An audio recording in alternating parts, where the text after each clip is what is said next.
I've never been over number 1,000 in a Ticketmaster queue.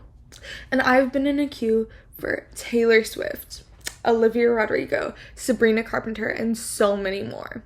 You may think this is just luck, but trust me, it's not. There are secrets and hacks that gatekeepy fangirls do not want you to know on how to get the best tickets to shows. And when I say the best tickets, for Guts World Tour, my arena had like a little section that I wanted to be in, section 13, first 5 rows, aisle, and I got those exact tickets. I was section 13, row 2, aisle. So I'm so serious. These ticket buying hacks will change your life. So let's get started. I'm gonna go through the entire process because I think it's not just when you're in the queue. It's so much more than that.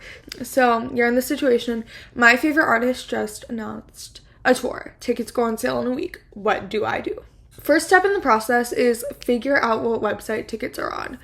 Most of the time it'll be on one specific website, so it'll all be on Ticketmaster or AXS. Sometimes it's not like that. Sometimes it'll be split up. See which one your specific date is on. I've used Ticketmaster, I've used AXS, I have used a local opera house's venue website. There's so many options. And then click around on the website. Like, get to know it. Get to know, how do I use this? Like, you don't want to be going on there for the first time and learning that they had a feature that could make it so much faster to buy tickets, or learning that it's not as compatible with this specific device. So like, for example, my local opera house, there's a concert I'm going to there, Lucy Dacus. On a phone, it's like nearly impossible to navigate that website. So I brought my computer to school when tickets were going on sale. It was during lunch. I was buying tickets during lunch. But you have to click around and see what the best device to use is, how does the website work, see their fees. Also, typically, ticketing websites will have like a FAQ page, so that'll tell you a bit more about ticket types. So if they have charity, platinum, VIP, stuff like that. They'll also tell you like how to buy tickets, if there's any pre-sales, stuff like that. So definitely be aware of that. Also, a great reason to check the frequently asked questions is because sometimes there will be alternate ways to get tickets. And I'm not talking like radio competitions. I'm talking about like, I've called venues to get tickets, and sometimes that works a lot better than trying to go on the website, because they can help you. They're really fast and they know the website a lot better than you do, and they want to help you. So sometimes you can even like call them. So honestly, I would just check the frequently asked questions. It doesn't hurt. It can only help. Before the sale, here's a few things you want to do. First of all, you want to know what tickets you want. So look at the venue layout. Typically, Ticketmaster should show it. If not, honestly, sometimes it's just good luck, and sometimes it'll be on, there's a Twitter account, Concert Leaks. They post a lot of that. I'm not even like sponsored or affiliated with them, but I love them so much because sometimes like I'll find out stuff that I could never have found out because of them. Figure out if there's VIP and if you want it. So sometimes it'll be like meet and greet VIP, that's really worth it. Sometimes it'll just be early entry, which if you want to be front row, that's really worth it. I have a separate video on like how to be front row at concerts, so go check that out over here. But know where the tickets you want are, so like what section, and then know general price range. Definitely I would have a general price range. Have a certain amount where I'm like, I'm not spending over this much, because Ticketmaster and other websites, they all want you to spend more. Have a budget. Like, I'm so serious, because tickets get really expensive really fast. Also have backup sections, because sometimes your section will be sold out. So I generally will make like a full chart. I'm so serious. I'll put a few examples on the screen. I make a chart before I buy tickets of like, green seats like are the best ones, greenish yellow are like okay, and so on and so forth. So do that. And then also another thing to do before the sale is put cards into the website. So if you can save a card, then definitely do it. Obviously you should have an account, so even if you're using like an obscure website, have an account. And if you're able to on the website, some websites don't let you if they're like smaller venue websites. Generally you can save cards, so definitely do that. It makes paying a ton faster. And how do you know when pre-sales are and when the sales are? As of late, there are typically a lot more pre-sales than there used to be, unfortunately. So I'm gonna go through the main ones. And this is a long list. Beware. So generally we have a Spotify fan presale. So if you have like Apple Music or something, you're screwed for this one. So what Spotify does is they go and they email the people who listen to the artist the most. And when I say the most, if you've listened to them like 20 times, you're good. So it's not really an exclusive thing, and they send like codes. So it's not that helpful. And honestly, I wouldn't rely on it is what I'm saying. Obviously try, but don't rely on it. They typically email you around an hour before the sale, sometimes earlier, sometimes later. Verified fan presale is one where you have to sign up on Ticketmaster. This is a Ticketmaster exclusive one. And essentially what verified fan means is you're a verified fan, and so you sign up and you say like, I want to go to this specific date. If there's multiple dates in one city, you could say like, I want to go to these, rank them in order of preference, stuff like that. And then you just sign up, and then a day or so, like the night before the sale, you'll get an email saying that you're waitlisted, which means no, you don't get a code. And I don't think I've seen anyone ever get off the waitlist, in all honesty, because it's like, how does that work? So if you're waitlisted, you don't get a code, essentially. Like, obviously check your email day of, but don't rely on it. And then verified fan, if you get a code, first of all, good job, you're lucky. I've actually never been denied verified fan except for the second round of Eras Tour tickets, probably because I had already been twice. But yeah, so that's kind of luck of the draw, but if you have it, you'll have your own individual code. So make sure you use your specific account that you get it on. For verified fan, what I do is I have all my relatives and all my friends sign up, and then generally you should get a code. And when I say all my friends, like even acquaintances, I'll be like talking to someone I haven't talked to in months. I'm like, hey, can you sign up for this for me? And then give me your Ticketmaster password if you get verified fan. I'll pay you back. Like, I'm so desperate, y'all. And that's a really great thing to do. Verified fan, if you get a code, you're not guaranteed tickets, but if you get a code, you're pretty much gonna have access to something, generally. Sometimes there are credit card pre-sales. These are kind of a pain if you don't have the right credit card. It's literally just like luck of the draw. So sometimes you'll have an Amex card pre-sale where the code might be available online, but you have to use an Amex card to check out, or whatever type of card. And you have to use it to check out, generally. And this is normally for bigger artists. So think Taylor Swift, Sabrina Carpenter, Olivia Rodrigo, all that. So I got my Guts tour tickets. I wasn't able to get like verified fan because I already had tickets, but I got my Guts tour tickets through the Amex presale. I got my Short and Sweet tour tickets through the Cash App card presale. So it's a scheme to get you to have more credit cards, but my mom loves credit cards, so I have like all the credit cards, so I'm really glad about that. But yeah, so if you have the credit card, that's another really great way to secure yourself getting tickets, is using those pre-sales. Artist pre-sales are where you have to go and sign up for the mailing list on the artist's website. Generally, these pre-sale codes will be the same between cities. Sometimes they won't, so I would sign up for it directly from the link Ticketmaster gives you.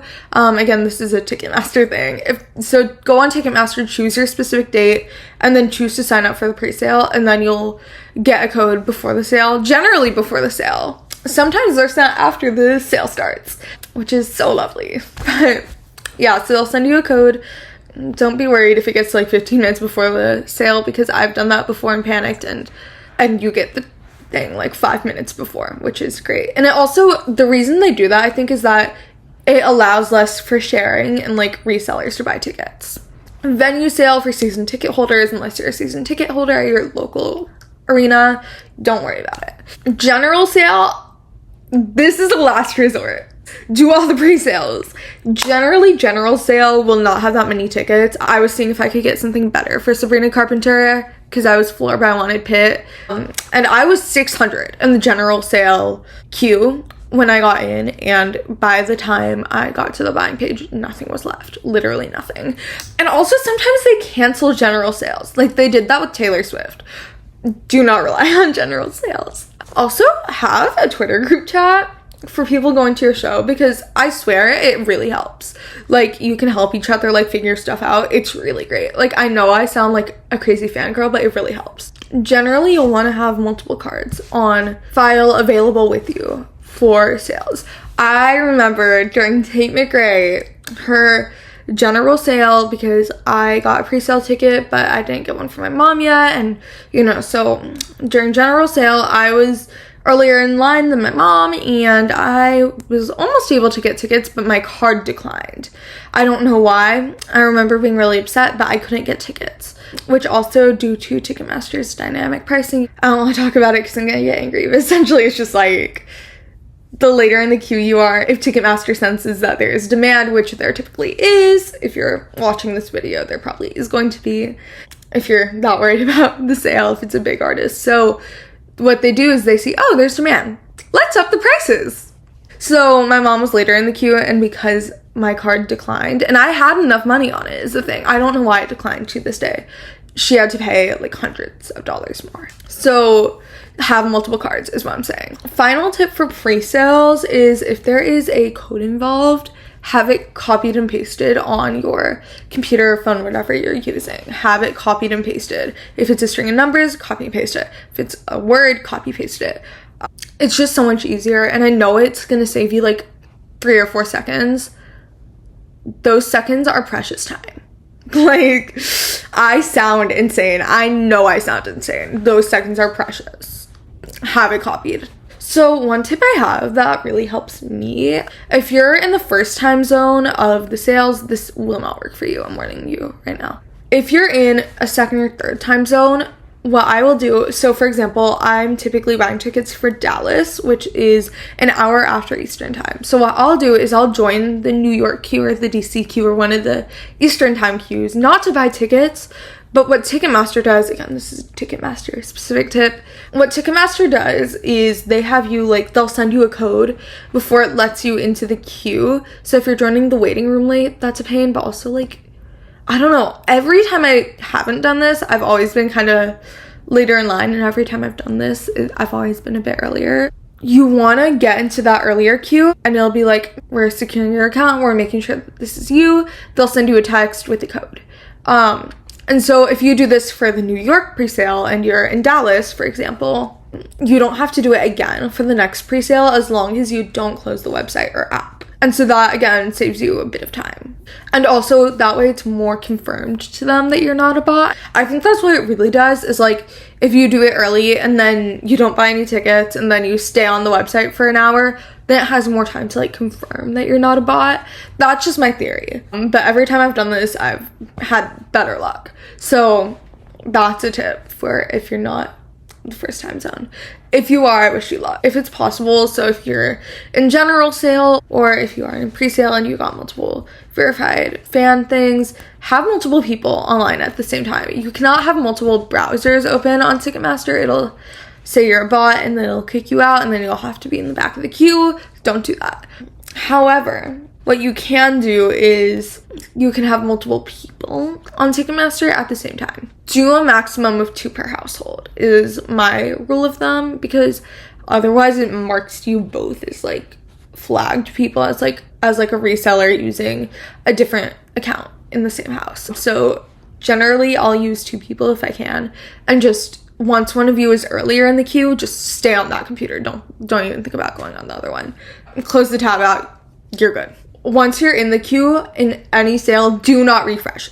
Do not. AXS is really annoying. They don't tell you what number in the queue you are, but Ticketmaster generally will. I don't know if they still have like the there are 2,000 plus people in front of you thing. I know they have that for the Eras Tour. I've never been that far back, so I could not tell you. So apparently sometimes they'll say like there are 2,000 plus people in front of you, which isn't helpful because you could be like 50,000, but I don't think they do that anymore because I've seen screenshots. But generally just do not refresh, because what'll happen is you'll be shot to the back of the queue.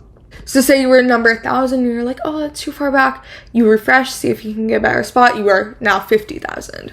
Like, do not do it. Absolutely not. That kills your chances. I get really anxious because the numbers don't go down fast, and what they do is they like wait 30 seconds and then they update it again, so it'll be like 600 people in front of you, and then you're seeing like it's not moving at all. 30 seconds later, 500 people in front of you, and I'm like, okay. And so they do it in chunks like that, so that's how the numbers work. So if you're not seeing any movement, that's why. And so now it's your turn to buy tickets. Put in your pre-sale code, click your tickets, click to purchase, and then it'll show you fees.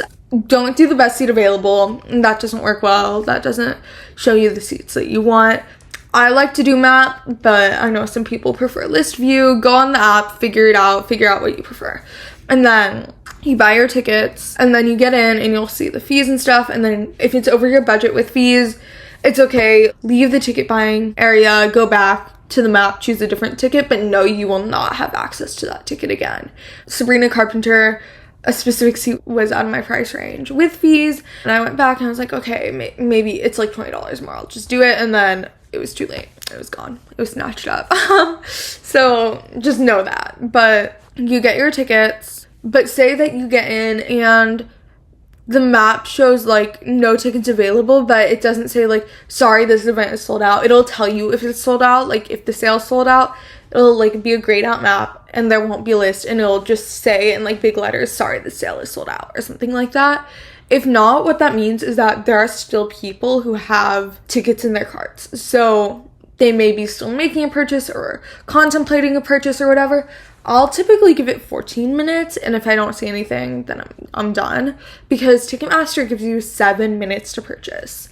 And so that means that typically people come in little increments. So the first batch gets in, they have 7 minutes, next batch gets in 7 minutes, so stuff like that. So they have 7 minutes to complete their purchase. So typically I'll do that. And then also shifting from looking for 1 ticket to 2 tickets on the website, that really helps because it helps it refresh faster.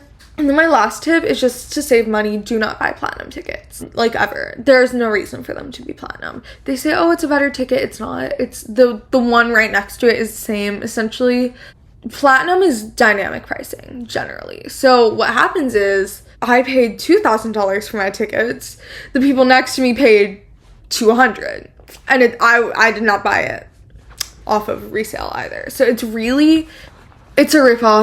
Unless you absolutely have to go to this concert and that's all that's available, do not buy premium seats. I think that's all my tips for today. If you're watching this, you probably have a sale soon, so good luck. I wish you the best, and let me know if you get the tickets in the comments. If you do, have the best time. Thank you so much for watching. If you like this video, please, please, please consider subscribing because I need more money for concerts. Thank you so much for watching. Bye!